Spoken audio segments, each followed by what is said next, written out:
क्या पढ़ाए थे बेटा? ठीक है, बतियाओ मत बेटा। राजवीर कंसंट्रेट हो जाओ, और तुम दोनों भी हो जाओ। हम लोग अवतल दर्पण के द्वारा प्रतिबिंब का बनना देख लिए थे। 6 स्थितियां थी, सबका किरण आरेख समझ लिए थे। कोई डाउट तो नहीं था?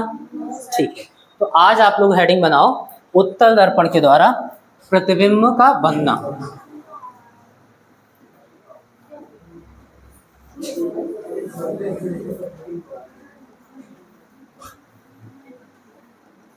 Image formation by convex mirror.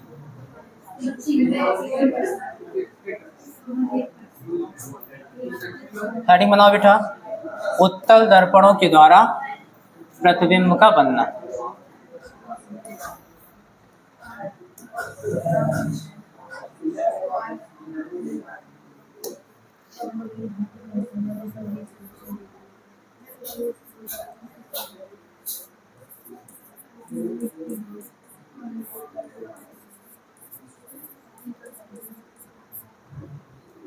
प्रतिबिंब का बनना।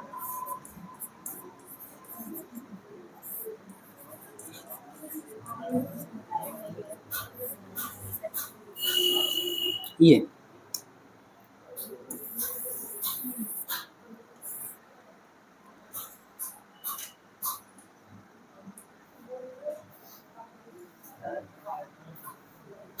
ठीक है, अब ध्यान देना बेटा, उत्तल दर्पण के द्वारा प्रतिबिंब बनने के लिए केवल 2 ही स्थितियां है ही हैं। बात समझ में आ रही है? देखो कौन कौन सी हैं। सबसे पहले तो हम लोग उत्तल दर्पण बना लेते हैं।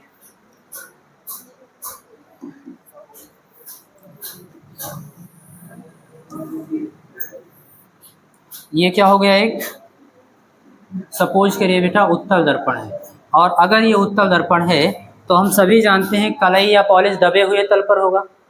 किस पर होगा? इस पर कलई या पॉलिश होगा।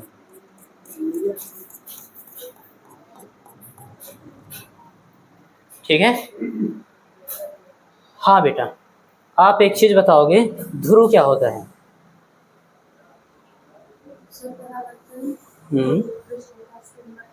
बिल्कुल सही। जो परावर्तक पृष्ठ है उसके मध्य बिंदु को हम लोग क्या बोलेंगे? ध्रुव बोलेंगे। बात समझ में आ रही है? मध्य बिंदु का मतलब आप लोग ये लाइन का मध्य बिंदु तो नहीं समझ रहे हो? बिल्कुल भी ऐसा मत समझना। क्यों? इसमें से निकालना बेटा दर्पण। अवतल दर्पण या उत्तल दर्पण होगा। अगर अवतल दर्पण होगा तो कुछ इस प्रकार से होगा। दबा हुआ तल क्या होगा? परावर्तक होगा। परावर्तक का मतलब इधर प्रकाश की किरण टकरा के वापस लौटती। बात समझ आ रही?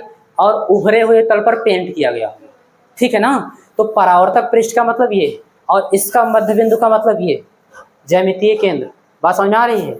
ऊपर से भी, इधर से भी, इधर से भी, इधर से भी, जो एकदम केंद्र बिंदु होगा उसको हम लोग ध्रुव बोलेंगे।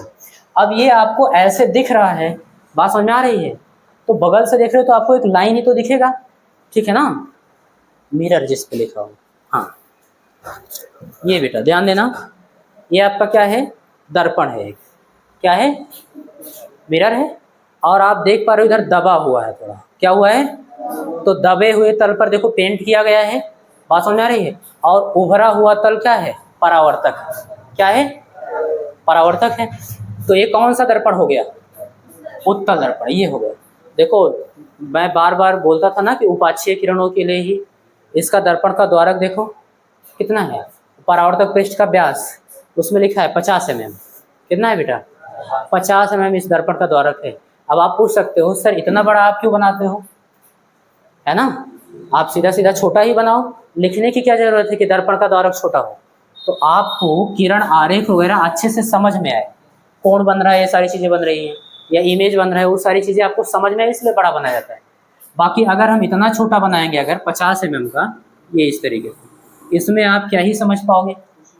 कुछ नहीं ना, तो इसलिए बड़ा बनाया जाता है। बाकी इसी तरीके से आपको लेबोरेटरी में मिलेगा। क्लियर? तो आप परावर्तक पृष्ठ का मतलब ये, ठीक है ना? और इसके मध्य बिंदु की बात हो रही है। क्लियर? तो इसके मध्य बिंदु की बात हो रही है। ये क्या होगा? दर्पण का ध्रुव, ये P होगा। अब अगर साइड से देखोगे तो आपको एक लाइन ही तो दिखेगी ऐसे, तो आप साइड से देख रहे हो इस दर्पण। कॉन्सेप्ट क्लियर हुआ? ठीक है, ओके बेटा, ये तो हो गया दर्पण का ध्रुव। क्या हो गया? अच्छा, अब हम बात कर लेते हैं दर्पण के वक्रता केंद्र की। तो ये जिस खोखले गोले का कटा हुआ भाग हुआ उसके केंद्र को दर्पण का वक्रता केंद्र बोलेंगे। यानी कि इसका गोला कुछ इस तरीके से ऐसे बनेगा। बात समझ में आ रही है? ये कहाँ बन रहा है इसका वक्रता केंद्र? यहाँ कहीं केंद्र होगा।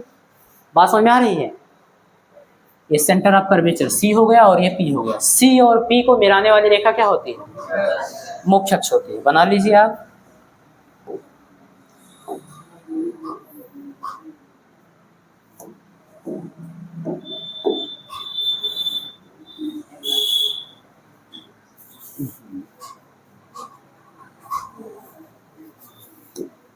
चलो, ये हो गया आपका ध्रुव P और ये हो गया C।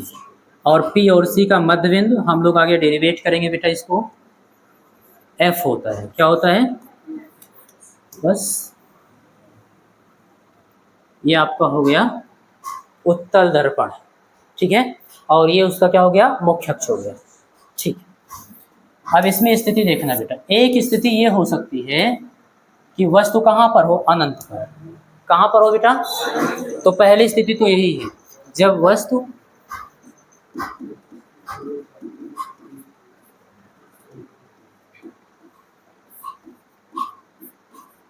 पर हो। वस्तु कहाँ पर है बेटा? अनंत पर।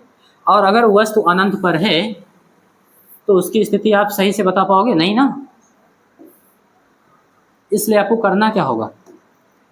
अनंत से आने वाली प्रकाश की किरणों को हम लोग मुख्य अक्ष के समांतर ले लेते हैं। क्या ले लेते हैं बेटा? ये कर सकते हो आप। देखिए, दो दो किरण आरेख इसके भी बनेंगे, दोनों मैं आपको समझाऊंगा। सबसे पहली बात, वस्तु कहाँ पर होगा? अनंत पर कहीं स्थित होगा, तो वहां से आने वाली प्रकाश की किरणें क्या होंगी? मुख्य अक्ष के समांतर। इसको समांतर कर दिया जाएगा। ये मान लो यहाँ से भी ऐसे आ रहा है, तो ये भी क्या होगा? मुख्य अक्ष के समान।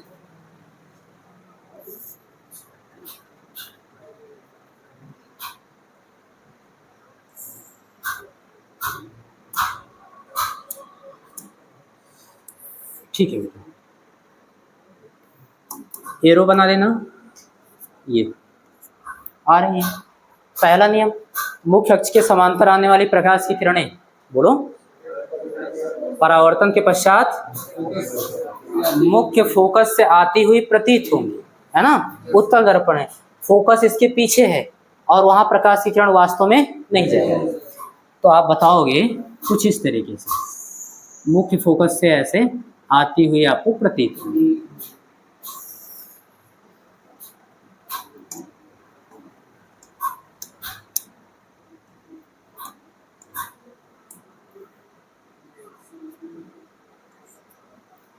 हाँ, एक चीज और बताओगे, इसके उस पार प्रकाश की किरण नहीं जाएगी। इसको क्या करेंगे आप? डॉटेड कर देंगे।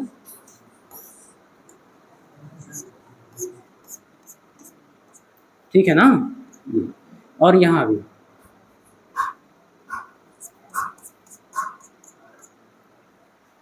तो समांतर प्रकाश की किरण आई और टकराने के पश्चात ऐसे वापस चली गई। ये भी आई, टकराने के पश्चात वापस चली गई। और जब हम इन किरणों को पीछे बढ़ाते हैं तो ये जाकर कहाँ मिलती है? मुख्य फोकस पर मिलती हुई प्रतीत होती है, वास्तव में नहीं मिलती। बात समझ में आ रही है? तो जब इधर तो कहीं मिलेगी नहीं, आप भी जानते हो, तो वहां पर मिलती हुई प्रतीत हो रही है। तो वहां पर जो अनंत पर वस्तु रखा है उसका प्रतिबिंब बनेगा। और प्रतिबिंब कैसा होगा बेटा? आभासी। कैसा होगा? आभासी है तो कैसा होगा? सीधा होगा। और आकार में वस्तु से बहुत छोटा, बिंदु रूप का होगा। बात समझ में आ रही है? तो एक तो किरण आरेखीय हो गया, दूसरा भी बना सकते हो, ठीक है। वहां पे आपको दिखेगा कि सीधा बन रहा है, तो दूसरा भी बना के दिखा दे रहे हैं यहीं पे।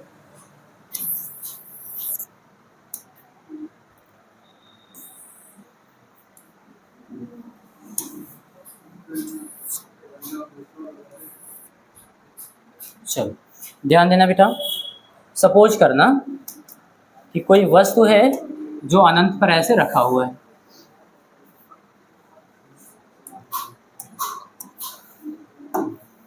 क्या है ऑब्जेक्ट ओ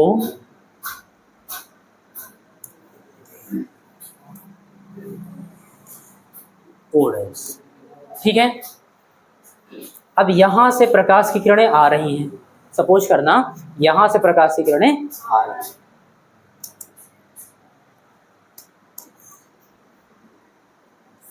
ऐसे। तो पहला प्रकाश की किरण आप सपोज करिए कि फोकस की ओर जा रही है। किधर की ओर जा रही है बेटा? एक काम करो, सी की ओर ले जाओ, केंद्र की ओर। किधर की ओर? केंद्र की ओर।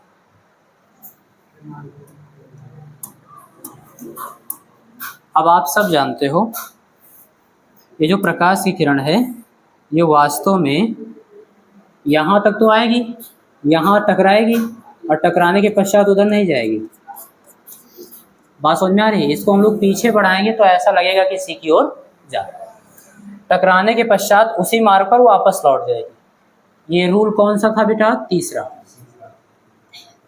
बताओ, तीसरा नियम यही तो था कि उत्तल दर्पण के वक्रता केंद्र की ओर जाने वाली प्रकाश की किरणें दर्पण से परावर्तित होने के पश्चात वापस उसी मार्ग पर लौट जाती हैं। क्यों लौट जाती हैं दिव्यांश? इसका लॉजिक क्या है? उसी मार्ग पर कैसे लौट जाती है? और सारी किरणें तो इधर उधर, बोलो बताओ।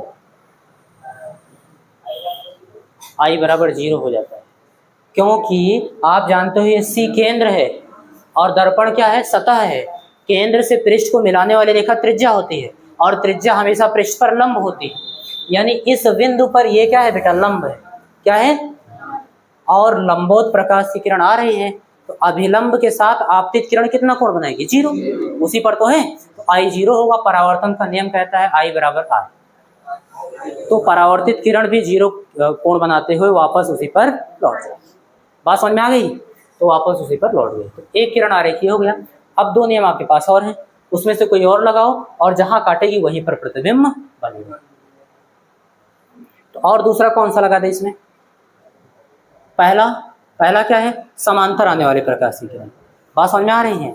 तो परावर्तित होने के पश्चात कहाँ से होकर जाएगी? फोकस से आती हुई प्रतीत होगी। कुछ समझ में नहीं आ रहा है इसमें। दूसरा क्या है? फोकस की ओर जाने वाली प्रकाश की किरणें परावर्तन के पश्चात मुख्य अक्ष के समांतर देंगे। ये लगाना थोड़ा।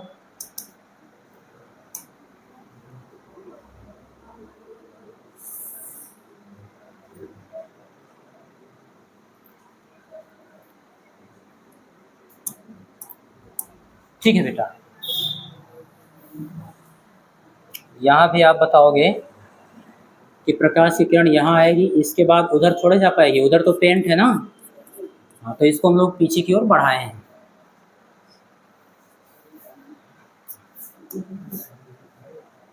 ये ऐसे जा रही थी, जाने के पश्चात टकराने के पश्चात किधर से होकर जाएगी बेटा? मुख्य अक्ष के समांतर हो जाएगी, ऐसे इधर की ओर।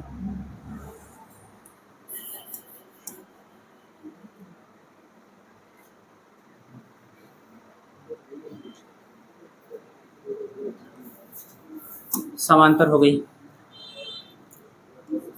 अब परावर्तन के पश्चात जो किरण है उसको हम लोग पीछे बढ़ाएंगे। इधर तो कहीं मिलेगी नहीं। बात समझ में आ रही है? ये इधर की ओर जा रही है, टकराने के पश्चात इधर की ओर चली गई है, तो इसको आपने पीछे बढ़ाया, यहाँ गई। इसको भी आप क्या करिए? पीछे बढ़ाइए। और देखिए कहाँ एक दूसरे को काट रही है, तो इसको हम लोग क्या करेंगे? ऐसे पीछे बढ़ाएंगे। थोड़ा सा डिस्टर्ब हो रहा है।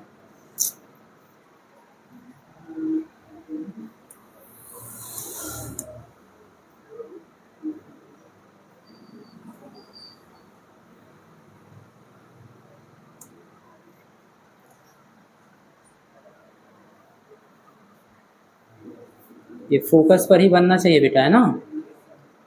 हम F और C ये सारी चीज़ें क्या किए हैं, अनुमान से ले लिए हैं कहीं पर, तो इसलिए थोड़ा बहुत इधर उधर आ रहा है। एक काम करना,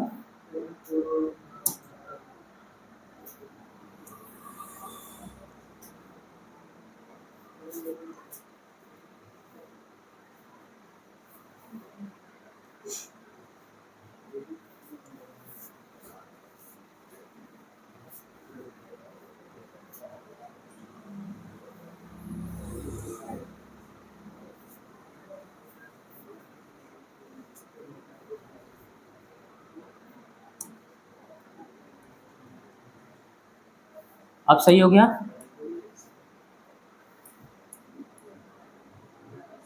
चलो समझना बेटा,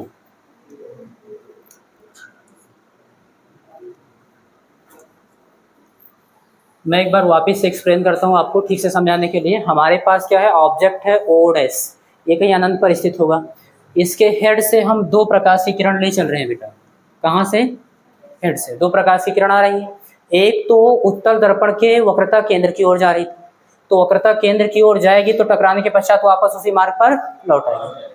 तो जो टकराने के पश्चात प्रकाश की किरण मिलती है वही प्रतिबिंब बनता है, पहले वाली नहीं है ना। तो जब टकरा के वापस लौट रही थी तो उस किरण को आप क्या किए हो, पीछे बढ़ा दिए। बात समझ में आ गई? दूसरी प्रकाश की किरण आप फोकस की ओर लेकर जा रहे हो तो यही टकराएगी, पीछे तो पेंट है, वापस तो जा नहीं पाएगी। उसका पाथ दिखाया गया है कि फोकस की ओर जा रही थी, टकराने के पश्चात इस मार्ग पर जाएगी, यानी कि मुख्य अक्ष के क्या हो जाएगी, समांतर हो जाएगी। तो टकराने के पश्चात वाली किरण को इसको भी पीछे बढ़ाया गया, तो एक दूसरे को कहाँ काट रही है, यहाँ। बात समझ में आ रही है? तो इस बिंदु का प्रतिबिंब कहाँ बनेगा, यहाँ बनेगा। ऐसे जब इस बिंदु से आएगी तो यहाँ बनेगा। बात समझ में आ रही है? इस बिंदु से आएगी तो यहाँ बनेगा। बात समझ में आ रही है? ऐसे से तो हम लोग समिति के कारण मान लेते हैं कि उसका हेड यहाँ है, टेल यहाँ पर होगा, यही उसका क्या है, प्रतिबिंब है। अगर ये O डैश है बेटा तो इसका प्रतिबिंब क्या होगा, ये I डैश। और प्रतिबिंब कैसा होगा, आभासी। कैसा होगा बेटा? तो आप थोड़ा सा क्या करिएगा, डॉटेड कर दीजिएगा इसको, ऐसे। क्लियर? बताओ बेटा, दोनों किरण आरेख आपको समझ में आए? एक तो आप ऐसे देख सकते हो, इसमें एक चीज़ है कि आपको दिखेगा नहीं सीधा है कैसा है, दोनों ही सेम है ना। इसमें एक अवधारणा का फॉलो करते हैं हम लोग, अनंत से आने वाली प्रकाश की किरणों को मुख्य अक्ष के समांतर ले लेते हैं। क्लियर? और उसमें दिखाया गया आपको कि इस तरीके से बनेगा। ठीक है, दोनों को क्या करिए बेटा,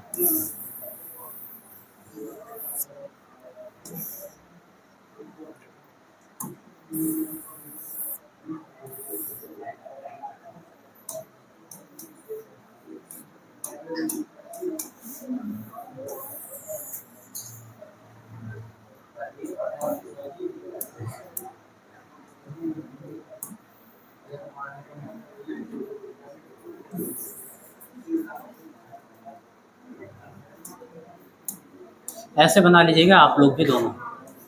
ठीक है, और इनके बारे में लिख लीजिए। क्या लिखेंगे, इस दशा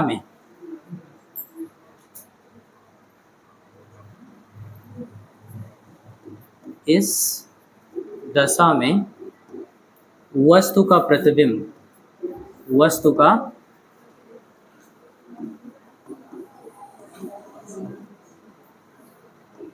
कैसा होगा बेटा, सबसे पहले आभासी।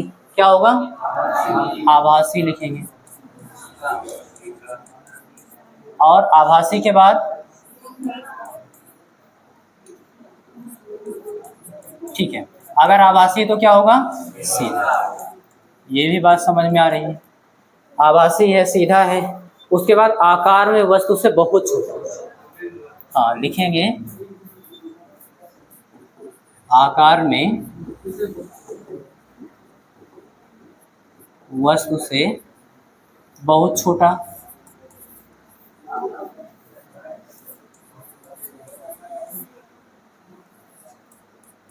यानी कि बिंदु रूप का है ना। और कहाँ बन रहा है, फोकस पर, दर्पण के पीछे, लेकिन फोकस पर। अब फोकस दर्पण के पीछे है ही है ना। लिखेंगे तथा फोकस F पर बनेगा, ये होगा प्रथम स्थिति। अब दूसरी स्थिति बचती है बेटा अनंत और P के बीच में। और कोई स्थिति इधर दिख रही है? दर्पण के परावर्तक तल के सामने ही तो रखोगे वस्तु को। अब इसमें क्या है, फोकस, वक्रता, केंद्र, ये सब तो दर्पण के पीछे है, और दर्पण के पीछे अगर हम वस्तु को रखेंगे तो परावर्तन ही नहीं होगा, तो प्रतिबिंब कहाँ बनेगा? इसलिए उत्तल दर्पण में केवल दो ही स्थिति बचनी है। आप खुद ही देखिए, एक तो हम अनंत पर रख सकते हैं और दूसरा P और अनंत के बीच में, और कोई स्थिति हमारे पास नहीं। तो इसको आप लिखना। और दूसरा, चलो बेटा दूसरा देख लेते हैं। कहाँ? जब वस्तु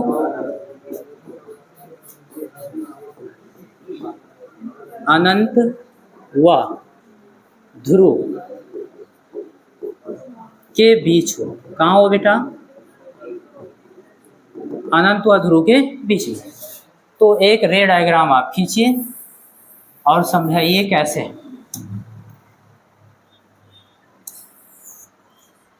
मान लीजिएगा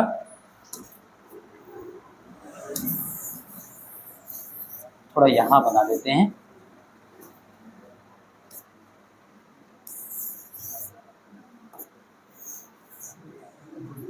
ठीक है बेटा,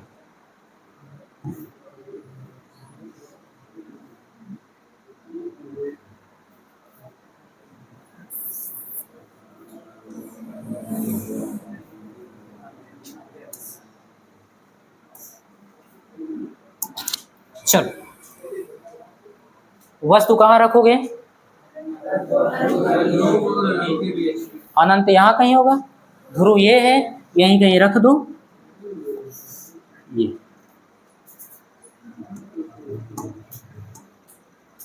ये क्या हो गया बेटा आपका ऑब्जेक्ट। ओ डैश, ऑब्जेक्ट हो गया। इसका प्रतिबिंब बनाना है, राजवीर बनाएंगे। चलो राजवीर बताओ क्या करें। कोई भी दो नियम लगाओ बेटा, इसकी स्थिति मिल जाएगी। क्या लगा दे बताओ? तीसरा नियम क्या है? बोल। हाँ, वक्रता केंद्र की ओर जाने वाली प्रकाशीय किरण आगे टकराने के पश्चात कहाँ जाएगी? उसी मार्ग पर लौट जाएगी। सबसे आसान नियम याद हो गया, कोई बात नहीं, ध्यान देना। अच्छा, हम प्रतिबिंब बनाएंगे किसका? तो इसके हेड का, है ना। तो यहाँ से प्रकाश की किरण ले चलेंगे, फिर बाकी सबका समिति के कारण मान लेंगे। तो हम सपोज करेंगे कि ये प्रकाश की किरण है जो C की ओर जा रही है।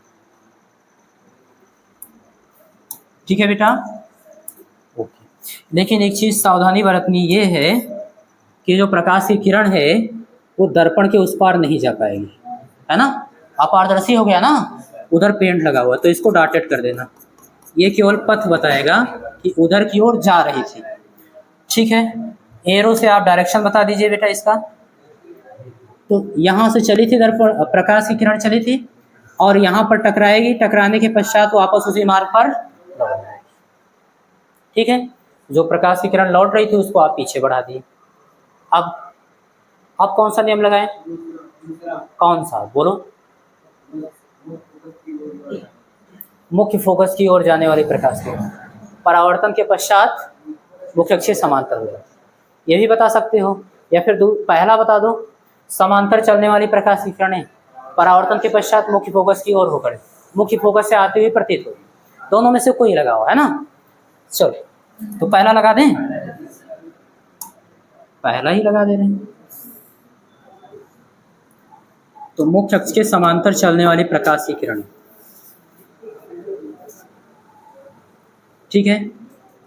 अब परावर्तन होगा, परावर्तन होने के पश्चात आपको लगेगा कि फोकस से होकर आ रही है, तो आप दर्शा दीजिए कुछ इस तरीके से।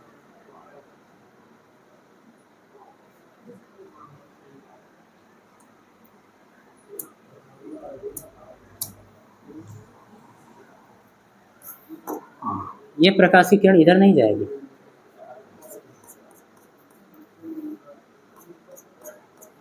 ठीक है बेटा, फिर से समझना एक बार बढ़िया से।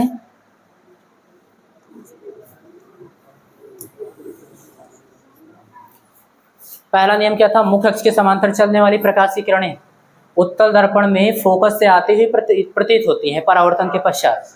तो ये हो गया। दूसरा क्या था? वक्रता केंद्र की ओर जाने वाली प्रकाश की किरण टकराने के पश्चात वापस उसी मार्ग पर लौट आती है। तो इस किरण को पीछे बढ़ाइए और इस किरण को भी पीछे बढ़ाइए, एक दूसरे को यहाँ काट रही है, जहाँ पर काटेंगे वहाँ उसका हेड बनेगा, ठीक है ना। इसका मतलब है सममिति के कारण यहाँ पर प्रतिबिंब कुछ ऐसे बनेगा। ये बात समझ में आ रही है? और प्रकाश की किरणें वास्तव में मिल रही हैं यहाँ कि नहीं? बोलो बेटा, वास्तव में नहीं मिल रही, मिलती हुई प्रतीत हो रही।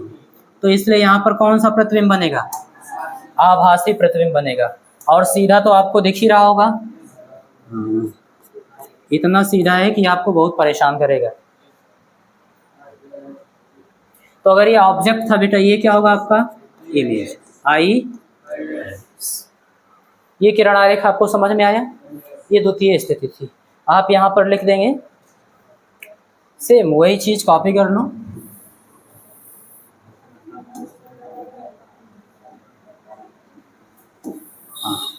इस दशा में ध्यान देना, इस दशा में वस्तु का प्रतिबिंब आभासी होगा, सीधा होगा, आकार में वस्तु से क्या होगा बेटा? छोटा होगा, बहुत छोटा हटा देंगे, है ना, तो छोटा होगा। और तथा कहाँ बनेगा? बिल्कुल सही, ऐसे लिख देंगे, तथा F व P के बीच, F व P के बीच स्थित होगा। बताओ, समझ में आया? कोई डाउट? तो इसमें से जो 6 और 2 8 स्थितियां पढ़े हो कुल मिला के गोलीय दर्पण में, एक को आपको याद नहीं रखनी। सबसे पहले चीज, इतना आप प्रैक्टिस करोगे खुद ब खुद याद हो जाएगा। दूसरी चीज, आपको तीनों नियम आते ही हैं, है ना। 1 2 में आपको दिक्कत कर सकते हैं, उसकी प्रैक्टिस रखना बस, ठीक है। प्रैक्टिस रखोगे तो कोई दिक्कत नहीं है। तो ये आपका खत्म हो जाता है बेटा प्रतिबिंब का बनना। अब इसी से रिलेटेड एक बिंदु है जिसको हम लोग बोलते हैं कॉन्जुगेट पॉइंट या फिर कॉन्जुगेट फोकस, यानी कि संयुग्मी बिंदु या फिर संयुग्मी फोकस। और बहुत ही अच्छा चीज़ है, उसको आप समझ लीजिए। कई बार एग्जाम में पूछ लेता है संयुग्मी बिंदु से क्या समझते हैं, है ना। आसान है, जो अभी आप रे डायग्राम वगैरह बनाए उसी से रिलेटेड है। आप हेडिंग बनाओगे कॉन्जुगेट फोकी या फिर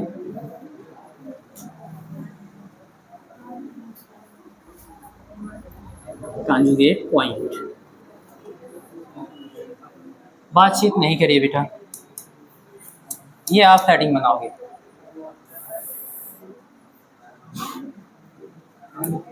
बनाओ।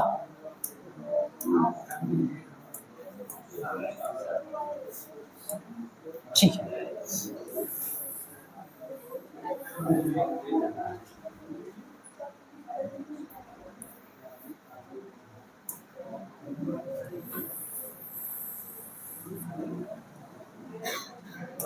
बना लिए बेटा।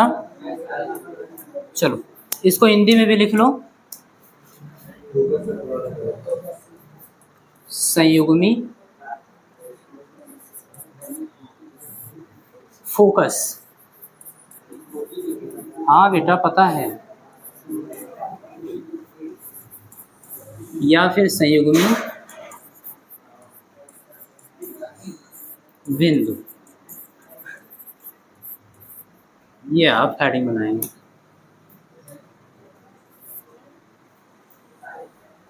कर लिए? चलो इस बिंदु का परिभाषा लिखो एक लाइन में, फिर समझाता हूँ क्या है। देखो, दर्पण के मुख्य फोकस, दर्पण के मुख्य अक्ष पर, दर्पण के मुख्य अक्ष पर, दर्पण के मुख्य अक्ष पर स्थित उन दो बिंदुओं को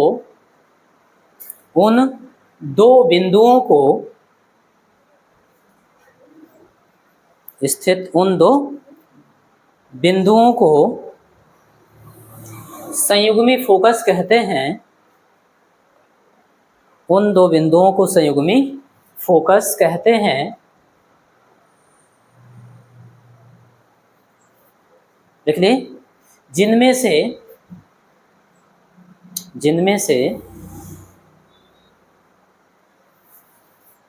किसी एक पर स्थित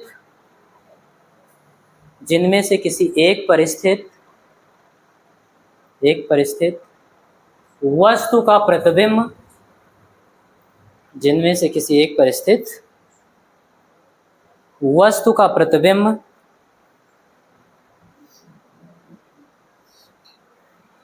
दूसरे पर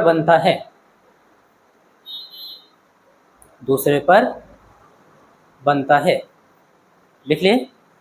मैं एक बार रिपीट कर रहा हूं, जिनका छोटा छोटा होगा लिख लीजिएगा। दर्पण के मुख्य अक्ष पर स्थित उन दो बिंदुओं को संयुग्मी फोकस कहते हैं, जिनमें से किसी एक पर स्थित वस्तु का प्रतिबिंब दूसरे पर बनता है। बात समझ में आ रही है? तो दोनों बिंदुओं को ही संयुग्मी फोकस बोलते हैं। अब देखिए एग्जाम्पल, आप कैसे, मान लीजिए आप अभी कल अवतल दर्पण का एक प्रतिबिंब की स्थिति ज्ञात किए थे। ये कौन सा दर्पण है बेटा? अवतल दर्पण है। सपोज करिएगा यहाँ पर एक बिंदु क्या है इसका? ध्रुव। क्या है ये? P हो गया ध्रुव।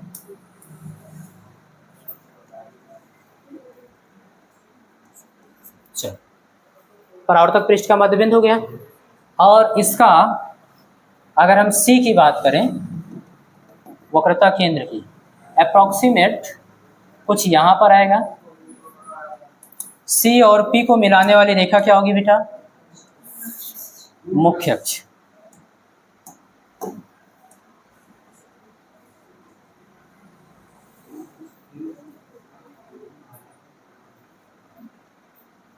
चलो ठीक है, ये मुख्य अक्ष हो गया। यहाँ पर क्या है? C, और यहाँ पर मध्य बिंदु C और P का क्या होगा बेटा? F। बात समझ में आ रही? अब एक बिंदु मैं सिलेक्ट कर रहा हूं, यहाँ पर O, ऑब्जेक्ट रख रहा हूं बेटा, ध्यान देना। O,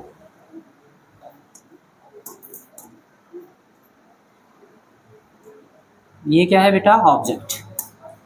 O डैश क्या हो गया? ऑब्जेक्ट हो गया। क्लियर? इसका प्रतिबिंब बनाइए। तो प्रतिबिंब बनाने के लिए हम अपना बेसिक वही रे डायग्राम का नियम लगाएंगे। मुख्य अक्ष के समांतर चलने वाली प्रकाशीय किरणें परावर्तन के पश्चात मुख्य फोकस से होकर जाती, ये ऐसे मुख्य फोकस से होकर जाएंगी। ठीक है, पहला नियम लगा दिए।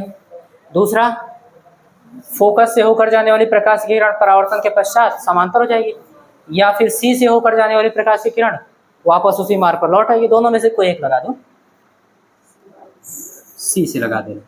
ठीक है ना? चलो,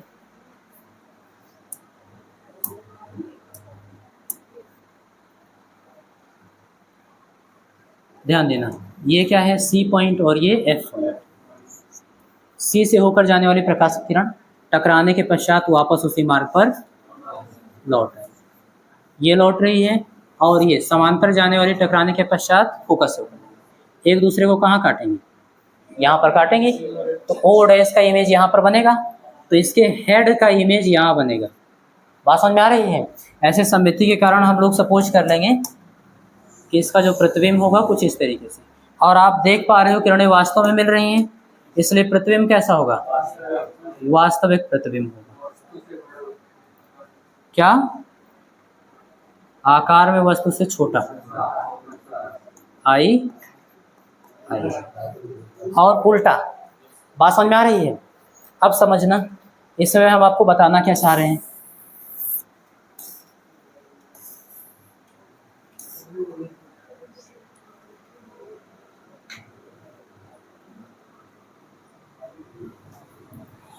ओके,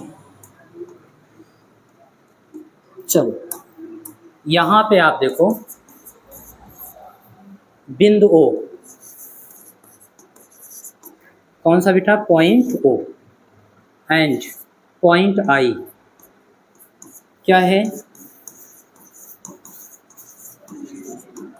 कॉन्जुगेट पॉइंट या फिर फोकी, यानी कि संयुग्मी बिंदु है। कैसे, मैं कह रहा हूं कि इन दोनों बिंदुओं में से, और ये दोनों बिंदु कहाँ स्थित है, मुख्य अक्ष पर, दर्पण के मुख्य अक्ष पर स्थित है ना, और इनमें से किसी एक बिंदु पर आप वस्तु रखो, दूसरे पर प्रतिबिंब बनेगा। अभी वस्तु यहाँ रखे हो तो प्रतिबिंब आई पर बन रहा है, प्रतिबिंब कहाँ बन रहा है, और मान लो ये वस्तु रखा है, क्या रखा है, तो फोकस से होकर जाने वाली प्रकाश की किरण मुख्य अक्ष के समांतर हो जाती, और सी से होकर जाने वाली प्रकाश की किरण टकराने के पश्चात वापस उसी मार्ग पर लौट जाती। तो यहाँ काटती नहीं काटती, यानी यहाँ पर वस्तु रखते तो यहाँ प्रतिबिंब बनता। बात समझ में आ रही है। तो अगर यहाँ वस्तु रखोगे तो यहाँ प्रतिबिंब बनेगा, यहाँ वस्तु रखोगे तो यहाँ प्रतिबिंब बनेगा। कॉन्सेप्ट क्लियर है। इसलिए इन दोनों बिंदुओं को हम लोग क्या बोलेंगे, संयुग्मी बिंदु बोलेंगे। ध्यान देने वाली बात ये है कि ये केवल अवतल दर्पण में ही संभव है, उत्तल दर्पण में नहीं। क्यों, उसका लॉजिक समझिएगा। क्योंकि अगर उत्तल दर्पण है बेटा, बात समझ में आ रही है, और उत्तल दर्पण यहाँ बनाए तो हो, ये देखो उत्तल दर्पण में दोनों स्थितियां हैं आपके सामने, दोनों ही स्थितियों में प्रतिबिंब कहाँ बनता है, दर्पण के पीछे। कहाँ बनता है, चलो यहाँ बन रहा है, ये फोकस पर, और एक यहाँ। तो यहाँ वस्तु रखोगे तो यहाँ तो प्रतिबिंब बन रहा है, या फिर यहाँ वस्तु रखोगे यहाँ प्रतिबिंब बन रहा है, लेकिन दर्पण के पीछे वस्तु रखोगे तो परावर्तन ही नहीं होगा, परावर्तन ही नहीं होगा तो प्रतिबिंब कहाँ से बनेगा। बात समझ में आ रही है। तो इसलिए याद रखना, ये क्वेश्चन बहुत ज़्यादा पूछा जाता है ना, कि जो है संयुग्मी बिंदु जो होता है किस दर्पण में बनता है, किस दर्पण के मुख्य अक्ष पर होता है, ऐसा। तो आप बताओगे अवतल दर्पण, है ना। उसका लॉजिक आप जानते हो, कौन सा, क्योंकि हम अगर वस्तु की स्थिति बदलेंगे तो प्रतिबिंब की स्थिति बदल जाएगी। वस्तु यहाँ रखा है तो प्रतिबिंब यहाँ, वस्तु यहाँ रखेंगे तो प्रतिबिंब वहाँ, इसलिए संयुग्मी बिंदु है। और उत्तल दर्पण में ऐसा पॉसिबल नहीं है, क्योंकि वहाँ पर प्रतिबिंब प्रत्येक स्थिति में दर्पण के पीछे बनता है, और पीछे वस्तु रखेंगे तो परावर्तन ही नहीं होगा, तो वहाँ पर प्रतिबिंब नहीं बनता। इसलिए यहाँ पर लिख लेना है ऐसे। हाँ क्या चीज, हाँ तो छठवीं स्थिति में वो नहीं बनेगा ना। मैंने ये कहा है कि संयुग्मी बिंदु किस में संभव है, अवतल दर्पण में, उत्तल में नहीं, है ना। अब कौन सी स्थिति आप चूज करते हो वो तो आप जानो, मैंने एक एग्जांपल बता दिया आपको, बात समझ में आई। अब छठवें में जब पीछे बनता है तो स्थिति नहीं होगी, ठीक है, ओके। तो यहाँ पर आप लिख लेंगे, क्या लिखेंगे, संयुग्मी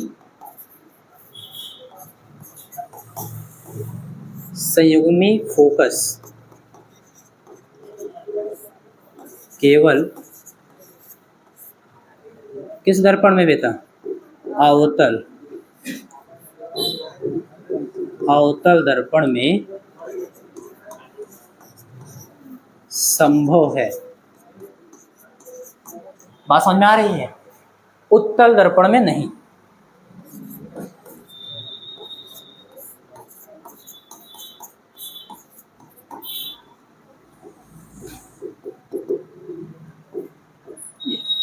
ठीक है, तो इसको आप लिख लो। चलो बेटा ध्यान देना, आप लोग हेडिंग बनाओगे,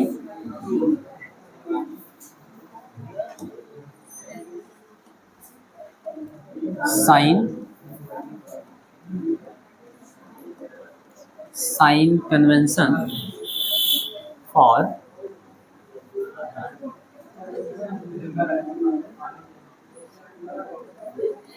मेजरिंग डिस्टेंस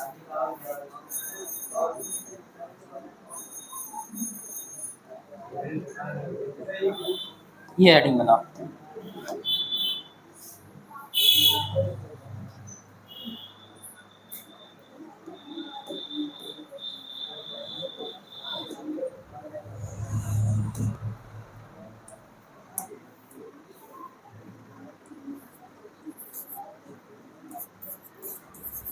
दूरियां मापने के लिए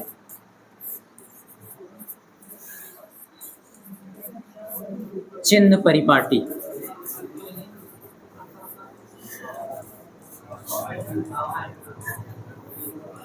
ध्यान देना बच्चों, हम लोग इसमें मेजर करेंगे डिस्टेंस। जैसे यहाँ पर ध्यान देना, आप सब जानते हो ध्रुव से लेकर फोकस तक की दूरी को हम लोग फोकस दूरी बोलते हैं, और वक्रता केंद्र से लेकर ध्रुव तक की दूरी को, या ध्रुव से लेकर वक्रता केंद्र तक की दूरी को हम लोग वक्रता त्रिज्या r बोलते हैं।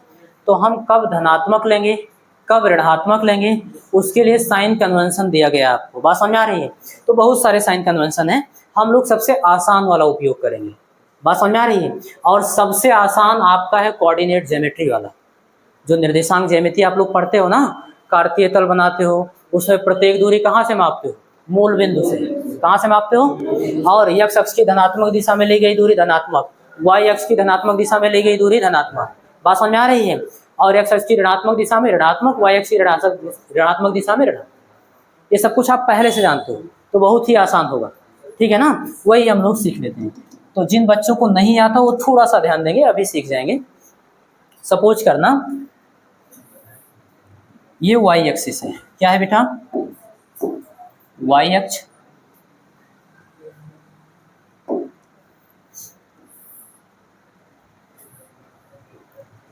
और ये आपका x अक्ष होगा। क्या होगा बेटा? x अक्ष। ठीक है, तो ध्यान देना, x अक्ष और y अक्ष एक दूसरे को जहां पर इंटरसेक्ट करते हैं उसको हम लोग मूल बिंदु, ओरिजिन पॉइंट को बोलते हैं। ठीक है ना? ओके, ये x एक्सिस है, इसको x डैश एक्सिस बोलते हैं। बात समझ में आ रही? इसको y एक्सिस बोलते हैं बेटा, और इसको y डैश एक्सिस बोलते हैं। x अक्ष को हम लोग यहाँ पर लिखते हैं, ये x अक्ष की क्या है? Positive direction. क्या है बेटा? और ये y अक्ष की पॉजिटिव डायरेक्शन है, धनात्मक दिशा, और ये x अक्ष की ऋणात्मक दिशा, ये y अक्ष की ऋणात्मक दिशा। बात समझ में आ रही है? रूल है, प्रत्येक दूरी आप कहाँ से मापोगे? मूल बिंदु से। मान लो जैसे x अक्ष पर कोई मान लो 5 मीटर चलना है आपको। बात समझ में आ रही है? तो x अक्ष पर 5 मीटर चलना है, तो x अक्ष की धनात्मक दिशा में कि ऋणात्मक दिशा में? तो धनात्मक दिशा में चलोगे तो भी यहीं से चलोगे, यहीं से स्टार्ट करोगे। बात समझ में आ रही है? एरो का निशान दिखा रहा है बढ़ते हुए दिशा। बात समझ में आ रही है? मिड पॉइंट यही है, ये 0 होता है, तो यहाँ से यहाँ 1 2 3 4 5, ऐसे आपको ग्राफ पेपर पे सिखाया गया होगा। ये क्या लिखेंगे? +5। क्या लिखेंगे बेटा? अगर यही डिस्टेंस हम लोग x अक्ष की ऋणात्मक दिशा में चलेंगे तो 1 2 3 4 5, यहाँ से यहाँ तक -5। मात्रक जो भी होगा, मीटर होगा मीटर, सेंटीमीटर होगा सेंटीमीटर, जो ऐसे। बात समझ में आ रही? y अक्ष की धनात्मक दिशा में तो यहाँ पर ऐसे जो भी लिखेंगे 6 है मान लो, तो +6, ऋणात्मक दिशा में -6। Concept clear? यही उपयोग करेंगे। कैसे? रूल समझना बेटा।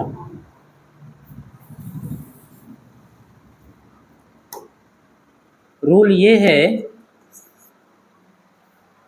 कि सबसे पहला रूल है, दर्पण पर जो प्रकाश की किरण डाली जाएगी वो बाईं ओर से डाली जाएगी। क्या डाली जाएगी बेटा? किधर से?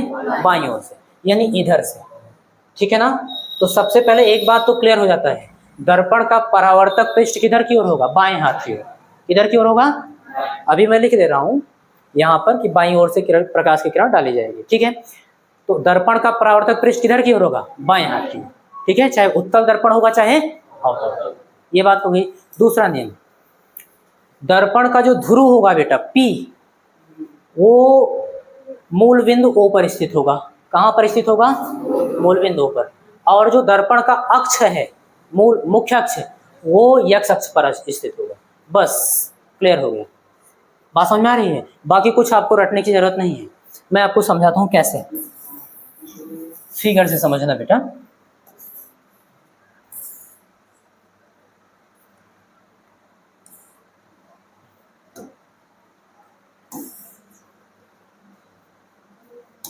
सपोज करना हमारे पास एक दर्पण है बेटा,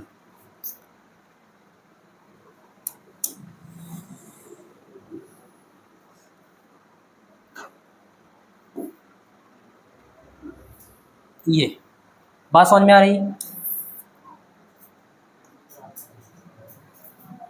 कौन सा दर्पण है?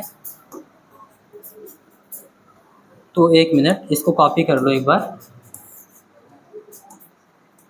ठीक है। ये कौन सा दर्पण है बेटा? ये तो कॉनकेव मिरर हो गया, अवतल दर्पण।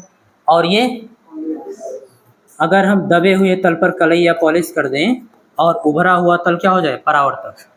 तो ये कॉन्वेक्स हो जाएगा। क्लियर है सबका? आप क्या करिए,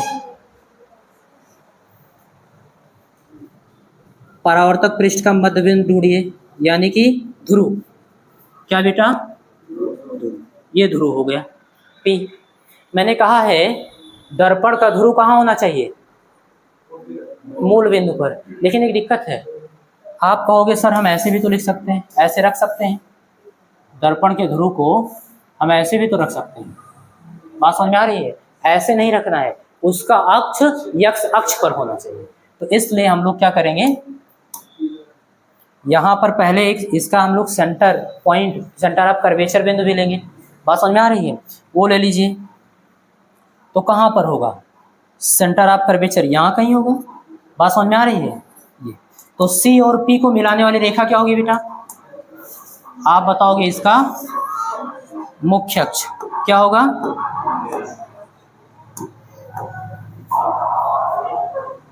ये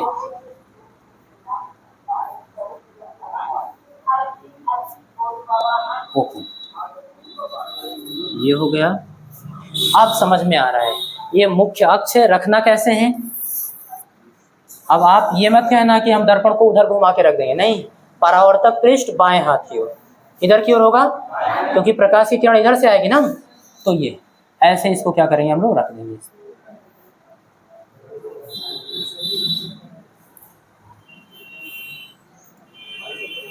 अब आप देख पा रहे हो यक्ष अक्ष क्या है बेटा?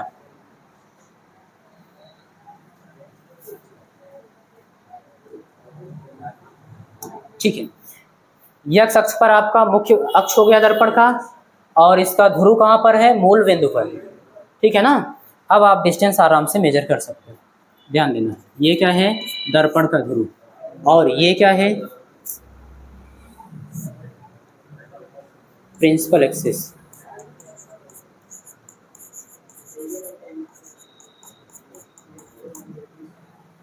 ये क्या है बेटा? Centre of curvature, centre of mass 11th में चली गई है। ठीक है ना? तो ठीक उसी प्रकार से हम लोग उत्तल दर्पण में भी करेंगे। क्या करेंगे? इसका सेंटर ऑफ कर्वेचर ढूंढेंगे, कहाँ पर होगा? जिस गोले का कटा हुआ भाग है उसका केंद्र। और C और P को मिलाने वाली लाइन क्या होगी बेटा? मुख्य अक्ष। बना देंगे।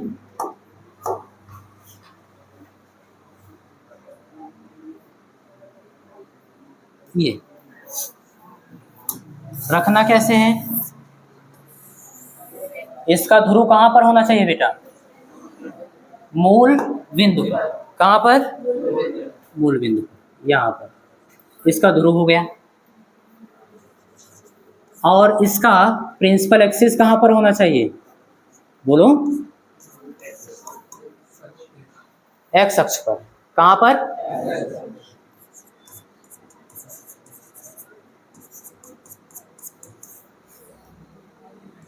बस इतनी सी बात। और आप पहले से जानते हो C और P का मध्य बिंदु क्या होगा बेटा?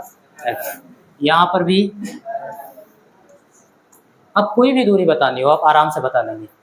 परावर्तक पृष्ठ देखो बाएं हाथ की ओर है, ठीक है ना? यहाँ भी परावर्तक पृष्ठ देखो बाएं हाथ की ओर है। इसको लिख लेना, नहीं तो आप लोग कंफ्यूज भी हो सकते हो।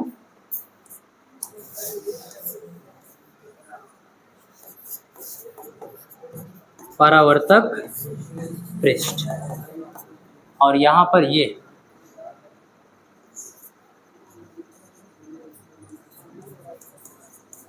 परावर्तक पृष्ठ, रिफ्लेक्टिंग सरफेस। बात समझ में आ रही है? ये हो गया। अब दूरियां मान लो मेजर करना है आपको, आराम से बताओगे। पहली चीज, अगर आपसे कोई पूछता है अवतल दर्पण का फोकस धनात्मक होगा ऋणात्मक, बोलो। अवतल दर्पण तो यही है ना, बताओ धनात्मक होगा ऋणात्मक? क्योंकि नेगेटिव की ओर है। देखो ये ध्रुव से लेकर के F तक की दूरी, यहाँ से यहाँ तक की डिस्टेंस, यही तो होगी, यही तो होगा F। और ये x अक्ष की ऋणात्मक दिशा में है, तो कैसा होगा? रटना नहीं है आपको कि अवतल दर्पण का ऋणात्मक होता है, उत्तल दर्पण का धनात्मक होता है, कुछ नहीं पूछेगा थोड़े ना हमसे, हमको समझना है। तो आप इसी तरीके से याद रखना बस कि प्रकाश की किरण हमेशा बाईं ओर से डाली जाएगी, तो परावर्तक पृष्ठ बाईं ओर की ओर होगा। दर्पण का जो ध्रुव होगा वो मूल बिंदु पर होगा और उसका मुख्य अक्ष x अक्ष पर होगा। बस सारी दूरी हम बता सकते हैं।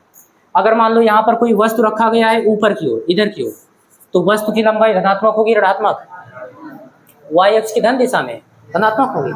प्रतिबिंब मान लो बेटा यहाँ कहीं बन रहा है, ऐसे मान लेना नीचे की ओर, तो इसकी लंबाई धनात्मक हुई ऋणात्मक, क्योंकि y अक्ष की ऋण दिशा में बना है। यहाँ पे अगर उत्तल दर्पण में आपसे कोई पूछता है इसकी वक्रता त्रिज्या बताना बेटा, धनात्मक होगा ऋणात्मक, क्या बताओगे? धनात्मक, क्योंकि दाहिने हाथ की ओर यानी कि पॉजिटिव है, प्लस आर होगा। तो कुछ आपको इसमें रटने की जरूरत है नहीं। एक चीज लिख लेना, क्या? हाँ, दर्पण पर प्रकाश किरणें या फिर प्रकाश की किरणें, एक शब्द लिख लेना बेटा, सामान्यता।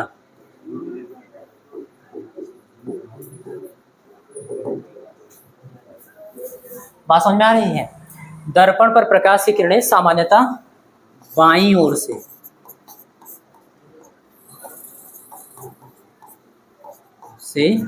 आपतित होती हैं। बात समझ में आ रही है बेटा?